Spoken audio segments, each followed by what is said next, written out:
The night Daniel Cross stood outside the narrow apartment building, rain soaking through his tailored coat, he realized that all the wealth in the world could not buy courage. 5 years had passed since he had last seen her. 5 years since the divorce papers were signed without tears, without shouting, just a cold silence that cut deeper than anger ever could. He had faced boardrooms full of ruthless investors without fear, but knocking on this door felt like stepping into a storm he might never escape. Inside the apartment, Emma Harper sat by the window, watching the city lights blur through the rain. She lived a simple life now, small rooms, quiet evenings, and a heart she kept tightly guarded. The past had taught her how fragile promises could be. She had built walls not because she wanted to, but because she had to. When the knock echoed through the apartment, her first instinct was to ignore it. Visitors were rare, and memories were unwelcome. Daniel's rise to success had been swift and merciless. After the divorce, he threw himself into work, turning a struggling startup into a global empire. Magazines called him a visionary, a self-made genius. What they never wrote about was the emptiness that followed him home every night. He had lost the one person who had believed in him before success ever did. Tonight, he was not here as a millionaire. He was here as a man asking for one chance to be heard. Emma opened the door cautiously, already prepared to dismiss whoever stood there. The moment her eyes met Daniel's, the air between them froze. Time collapsed into a single breath. She had imagined this moment 1,000 times, but nothing prepared her for the ache that returned so quickly. His hair was streaked with gray now, his confidence tempered by something she hadn't seen before: regret. "Emma," he said softly, as if speaking too loudly might shatter her. She didn't answer. Silence had become her shield.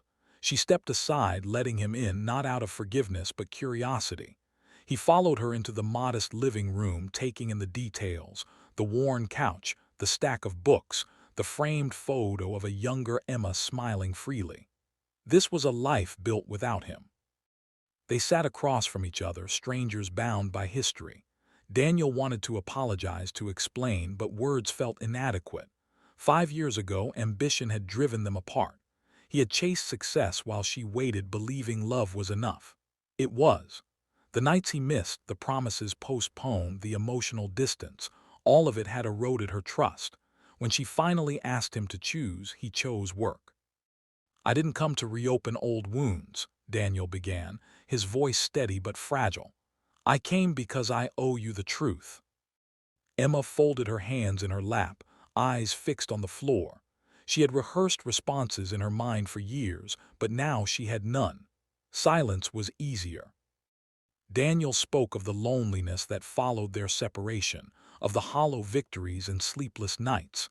He admitted his failures without excuses. But Emma remained quiet, her heart a battlefield of memories and pain. Words had failed her in the past. She would not let them betray her again. Then Daniel did something unexpected. He reached into his coat and pulled out a small envelope, worn at the edges. He placed it gently on the table between them, not pushing it toward her, not explaining. "I never opened it," he said. "It arrived the day after our divorce." Emma's breath caught. She recognized the handwriting instantly. It was hers. 5 years ago, she had written a letter she never intended to send, pouring out everything she couldn't say face to face. Regret, love, anger, hope, all sealed away. Seeing it now felt like touching an old wound. Daniel stood up slowly. "I'll wait outside," he said. "You don't owe me anything." The door closed softly behind him. Emma stared at the envelope for a long time. Her hands trembled as she opened it. Reading her own words was like hearing the voice she had silenced for years. Tears streamed down her face as she realized how much she had buried just to survive. The letter ended with a simple truth: "I loved you, even when it hurt." For the first time in 5 years, Emma cried without restraint. When she opened the door again, Daniel was still there, rain-soaked and patient. She didn't speak. Instead, she handed him the letter. That was the gesture that broke her silence, not his wealth, not his apologies, but his respect for her pain. "I didn't stop loving you," she finally said, her voice barely audible. I stopped believing I mattered. Daniel felt his chest tighten. You always mattered, he said. I just forgot to show it. They didn't resolve everything that night. Healing was not a single moment, but a journey. They spoke honestly, sometimes painfully, about their failures and fears.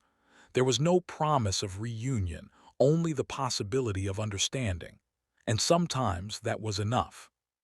As dawn approached, Daniel prepared to leave. Thank you for letting me in, he said. Emma nodded. Thank you for listening. The door closed once more, but this time it didn't feel final. In the days that followed, Emma found herself lighter. Speaking her truth had freed something inside her. Daniel, too, changed. He slowed down, reevaluated his priorities, and began using his success to uplift others, not escape himself. Their lives didn't merge again, but they moved forward with peace instead of regret. The story of Daniel and Emma is a reminder that true wealth is not measured by money, but by the courage to face our mistakes and the humility to listen. Sometimes, one small gesture, done with sincerity, can heal wounds that words never could.